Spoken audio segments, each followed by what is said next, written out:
I hate Christopher. Just kidding. Nah, I love you, bro. But now he made this video. 7 days alone in a Japanese hotel room to fix myself. Oh, what's happening? You okay, bro? Well, let's watch. I've got a question for you, and your answer will define the rest of your life. Okay. No pressure, okay? Would you rather eat a strawberry dipped in white chocolate or a white chocolate dipped in strawberry? Because Family Mart sells both. And I think whichever one you prefer gives subtle indications about the nature of your character. It's sort of the red pill, blue pill moment from The Matrix, but better. You take the strawberry dipped in chocolate, story ends, you wake up in your bed believing whatever you want to believe. You take the white chocolate, you take the white chocolate dipped in strawberry. You stay in Wonderland. I show you how deep the rabbit hole goes, how much of an existential crisis one man can have alone in a Japanese hotel. And they have both. The other one always tastes better.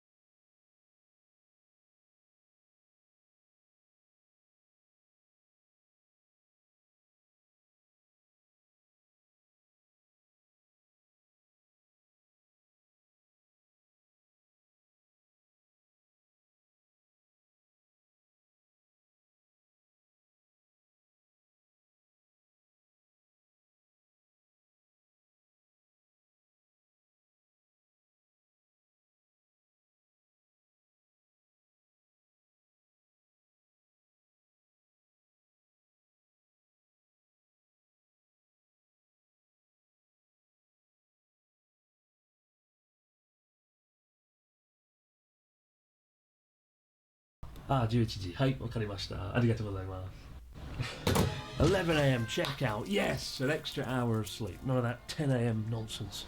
That extra hour defines everything. But I'm on the road for some meetings this week away from home, and I'm actually going to be, alone in this room. 7 days working at this mighty fine desk. And I thought I'd film it and take you on that journey with me. A journey into insanity. As a means to catch up, kind of like I used to. I think when YouTube started, the real brilliance of it all was you felt like you were connecting with people around the world, right? And as YouTube's gone on, it's sort of become more about spectacle over storytelling, increasingly trying to do bigger and bigger things. And I'm as guilty of that as anyone. And in doing that, I've sort of got further and further away from the bit that I enjoyed the most doing this, which is connecting with people, connecting with you, right? So to be clear, this isn't a Mr. Beast style video, like, I literally locked myself in a room without basic nutrition. Nothing like that, but each of the 7 days I'm here, I want to talk about something new, something personal, or something important, a secret, something I've never revealed before. And I'm sure as we go deeper into the week, I'll open up more. I'll tell you where I've hidden Ryotaro. I'll never find him. Never. I'll never find him at all. But you probably want the grand room tour, and shouldn't take very long. What a beautiful room. Let's take one last look around it before I trash it with empty coffee cans and wrappers of fried chicken. I've always wondered who gets excited about Japanese hotel pyjamas. Every hotel comes with them, right? But I've never seen anybody wear them. There's definitely someone out there who's like, oh, thank God, one size fits all pyjamas. I don't know what I'd do without them. The question is, will they really fit all? I've never actually put them on before. This is going to be the first time ever. Whoa.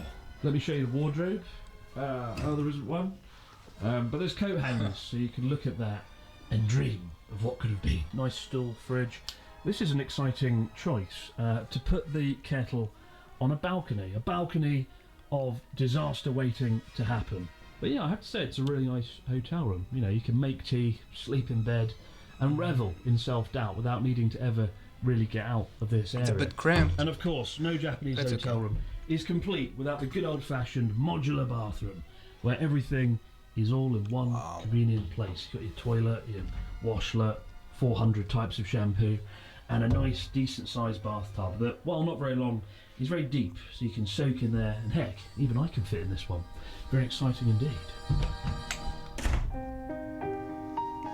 My name is Patrick Broadman. I'm 27 years old. Give or take a few years. Yeah. I believe in taking care of myself with a balanced diet and rigorous exercise routine.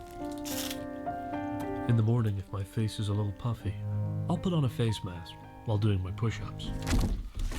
I can do 15 now. After I remove the face mask, I use a deep pore cleanser lotion. In the shower, I use a water-activated gel cleanser. Oh god. Fuck, that stinks. It said it was face and hand shampoo. What the fuck? Why would you put that in your face?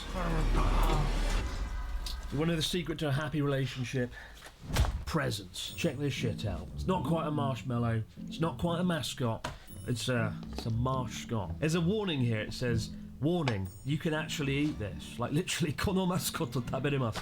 You know it's bad when they have to put a sticker on the food product actually saying you can eat it. But Charlotte's gonna love it. I've no doubt about that. It's a cat in a marshmallow. So I think the only way for this week to actually mean something, I need to face some harsh realities about myself, right? So today I'm starting with the self-criticism day. Yeah! Can't we do it another day? I'll admit, personal, private life couldn't be going better. Professional life, I will say I've been a bit lost at times. And I asked my friend, who's like a psychologist, to send me some horrible, searching questions that I need to answer, and hopefully that will make me realise how rubbish I am. Can't the question just be, what's your biggest self-criticism? Well, sometimes I'm actually too self-critical. Does that work? No? Okay, fine, let's go. What are you pretending not to know about yourself?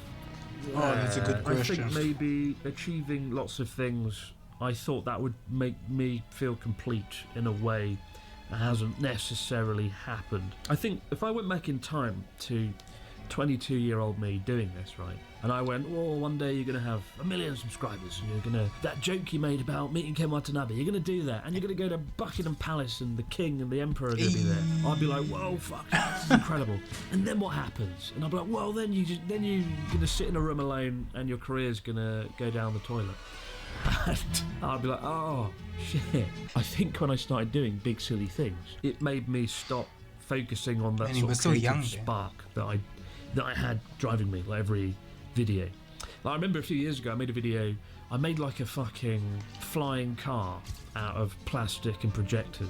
It looked rubbish, like in hindsight, but I spent like 5 days doing that in a room alone, and I had immense fun doing that. There are moments in my videos I look back on and go, oh, that was so much fun doing that, making that thing, doing that creative thing. And that's absolutely something I want to go back to and rediscover. Awesome. Really, when you get like an achievement or you succeed in something, that isn't the end goal, right? Because it's fleeting and it's over and nobody cares. I often joke to Connor or whatever on a cyclothon, I'm a Sunday Times bestseller, blah blah blah. It's funny, but like, really it doesn't matter, nobody cares. You never focus on the success, the trinkets and awards or whatever. You've got to enjoy the creative moments, because there's nothing at the end of the fucking rainbow. You've just got to enjoy the journey there. That was fun. What's the next question? What part of me got me here but might stop me becoming who I actually want to be? That's a really poorly phrased sentence, lots of pronouns. Clearly I must have done something right.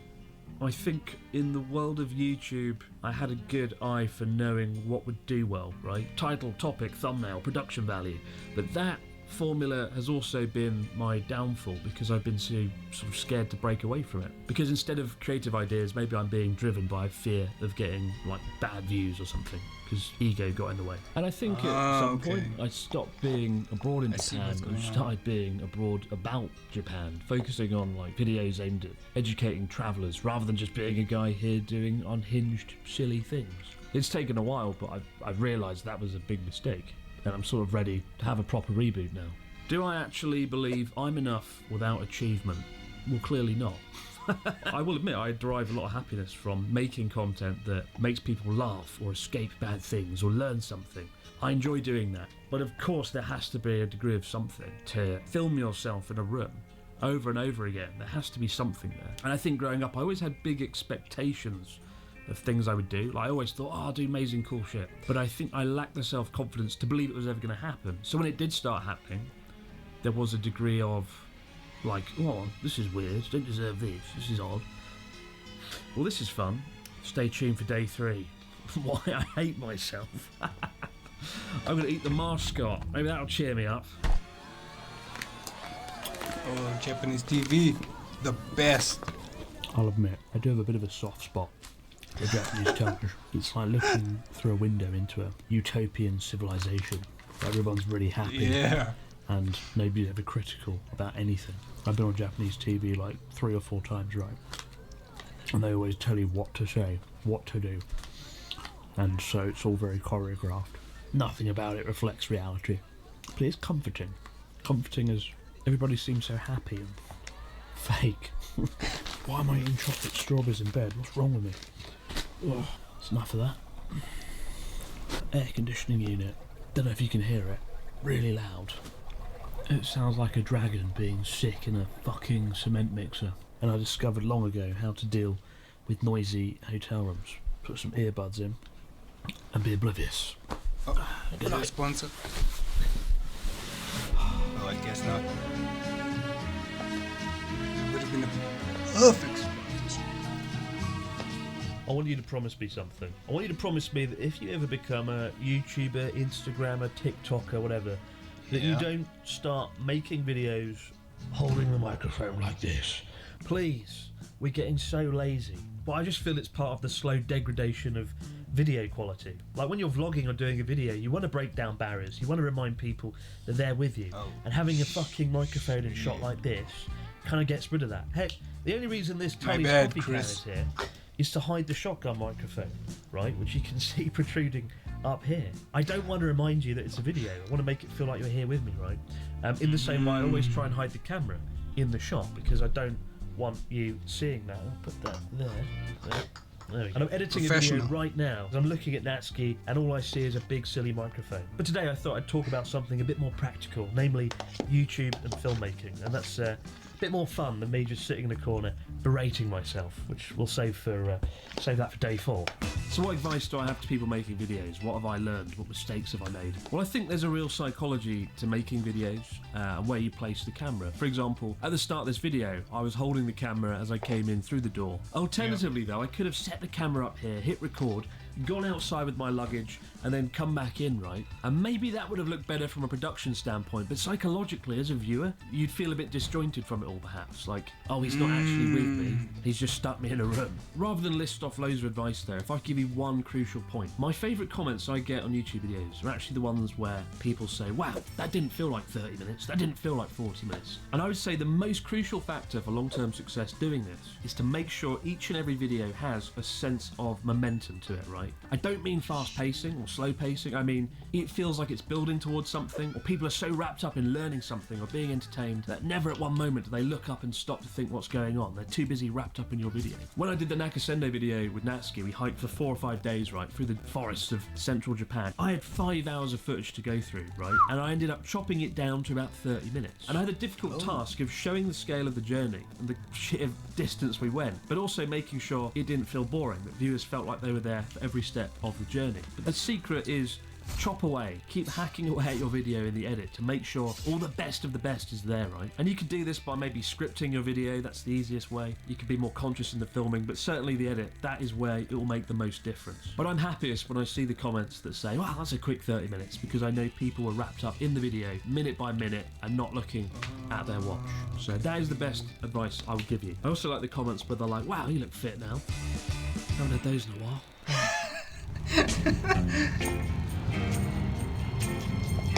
Trusty boy, we love you, man. Good morning. It is currently quite late, 10:30 in the morning. People often think I'm lazy because I get up like quite late. And the truth is, when you're editing, the best time to edit usually it's like 3 a.m. I don't know why. Maybe there's no distractions, but I could just lay in bed a bit longer. No, get up, do things. Ugh. Today's lunch is base bread.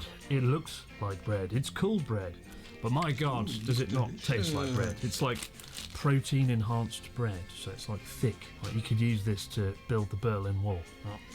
You know you're getting on a bit when people start asking you, what would you tell your younger self? What wisdom do you have now that you're 36 years old?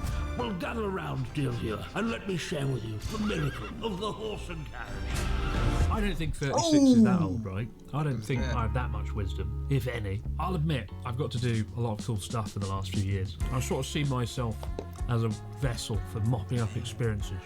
God, that sounds poorly worded.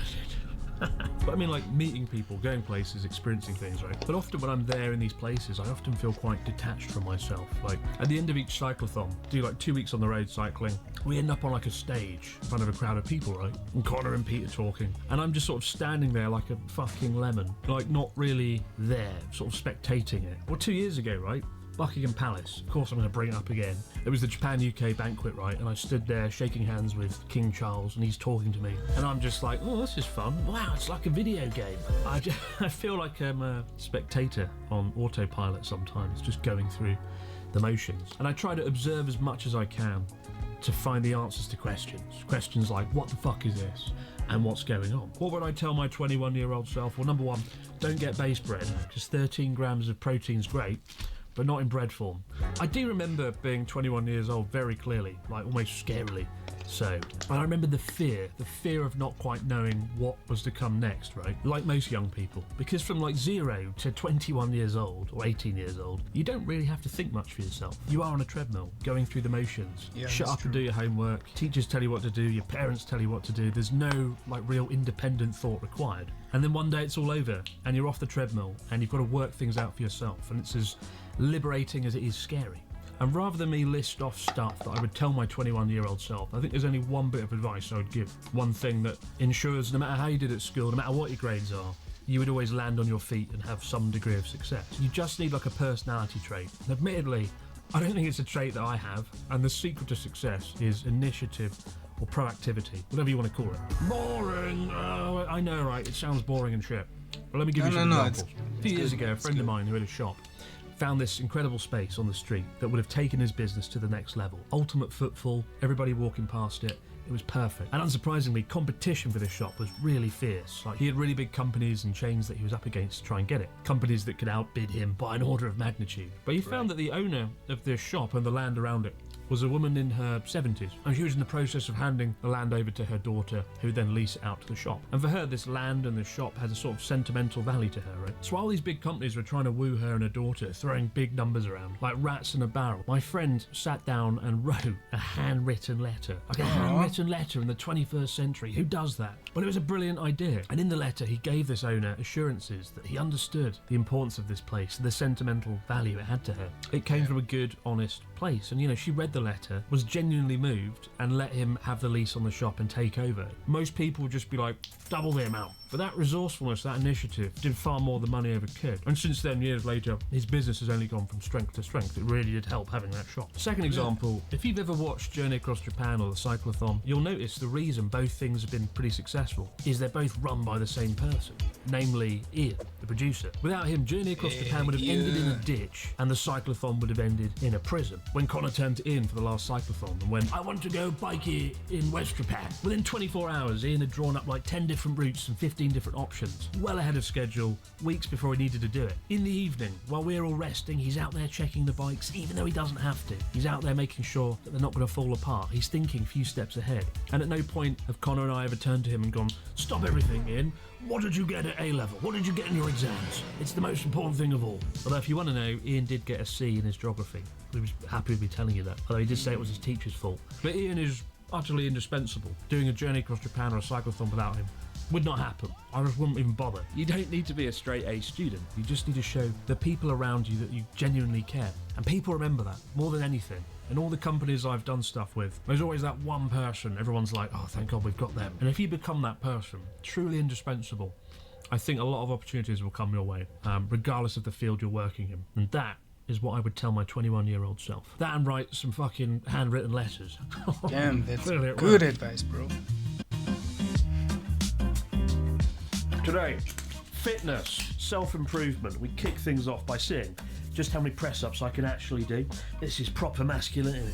Oh, I can do some press-ups, mate. You fucking watch. You see if I don't. Yeah. Underneath, I seem to be quite fit. I just did the 1,500 kilometre cycle with Connor for 2 weeks. And like, fitness-wise, I can do good things. but I seem to be like fat, and it's really annoying. I don't know why that's happening. I think, oh yeah, that might be why.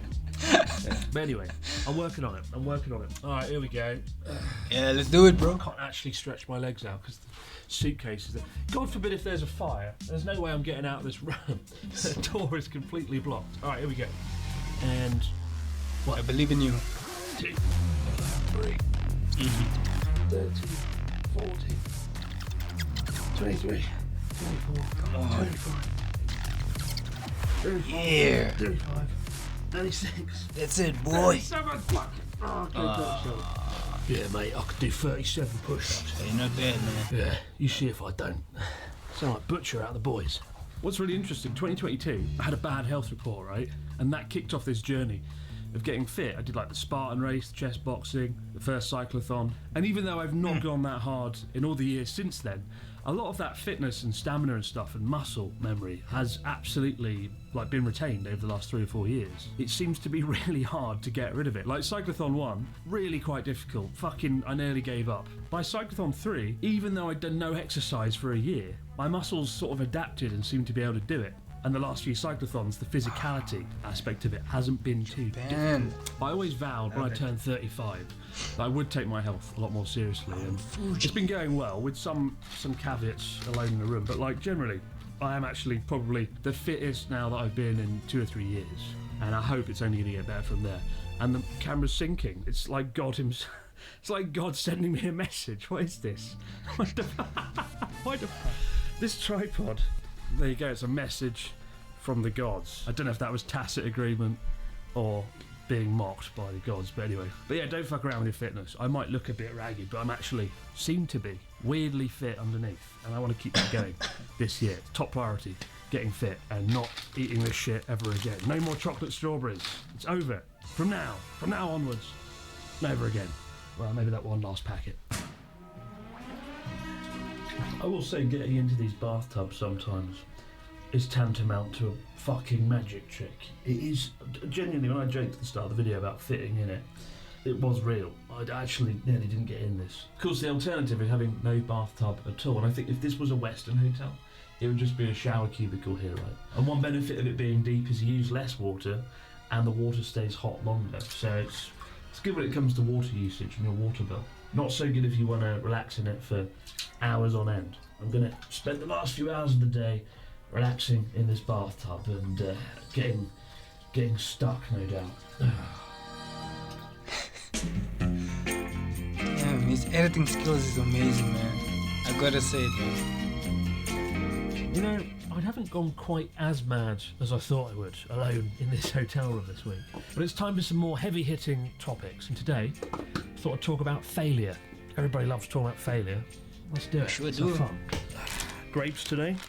See, I don't just eat processed horrible shit. I eat fruit sometimes. Yeah. I think my biggest failure, amongst many, is I feel like every time I've conquered myself, become stronger in some way, there's a moment or a point or a day where it all unravels and I'm back to being like a 22-year-old guy alone in a room in North Japan, confused, excited and anxious. I think it's really hard to fix yourself, to fix personality flaws that you don't like. It can be done, it's definitely doable, but fuck me, it takes a long time. I used to be scared shitless of public speaking. It's hard to put into words what it's me like, too. your heart racing on stage or whatever, and I tried to do things to get around that, throw myself in the deep end. Like I did a Japanese speech contest, I did a TED talk, did chest boxing in front of tens of thousands of people getting punched in the face. Have no idea how I did that, but through doing all these things, it helped me get over a lot of that anxiety. But I'll tell you this, if I sit down too long in a chair, or slumped on the floor like I am now, there are moments where life suddenly feels a lot more difficult and big and scary. And I really find that inaction breeds self-doubt.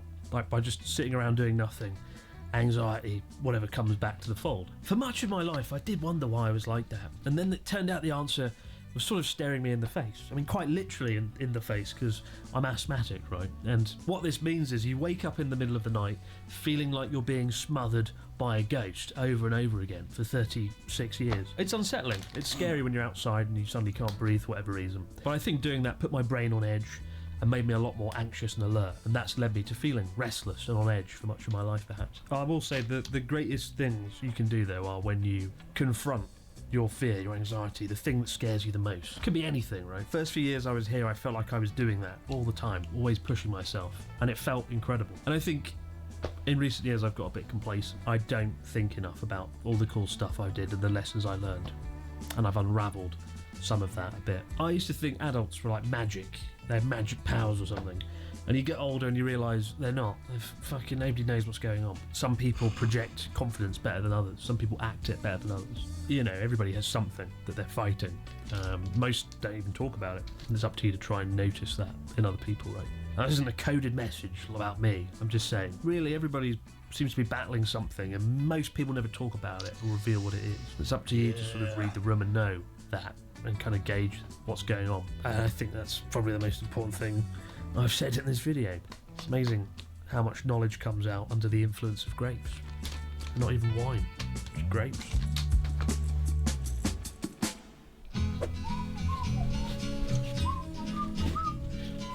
Ah yes, a perfect fit. Well guys, the fun is over and it's checkout time at last. Thank you so much for joining me here. I've written some notes down on this scrappy piece of paper.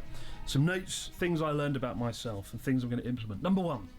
Don't take things too seriously now you're old. I like that one. Number 2, be abroad in Japan, not abroad about Japan. Too many videos like teach people about Japan, not enough videos in Japan, just having fun. I get it. And number 3, stop eating fucking chocolate strawberries. Fair point. 3 important points I've learned in the last week. But thank you for joining me as I've just about got through this mental breakdown alone in a Japanese hotel room. If you enjoyed this and you want to see this happen again, hit the like button. Guess I'll see you on the road. I'm actually about to go on a road trip with the great Natsuki. There's going to be a lot of Natsuki this year. I want to make sure the man himself gets the attention he deserves. But thank you so much for joining me, guys. I've got to get packing. I've got about 3 minutes to get out before they throw me out a window. God.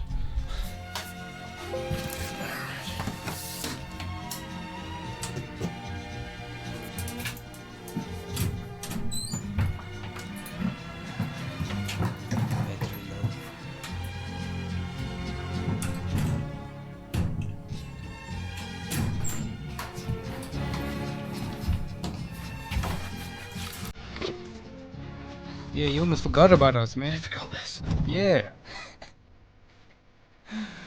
Yo, W video from Chris Abroad. To be completely honest, I was a bit worried, but he seems okay, man. Okay, so there you go, a white man in Japan. Yo, W Chris, man. Okay, thanks for watching. Like, subscribe. I'm trying to post every Wednesday and Saturday. I'll try my best to do that and keep it to the schedule. But anyway, thanks for watching. Chris Broad, you are the man. Thank you. Bye.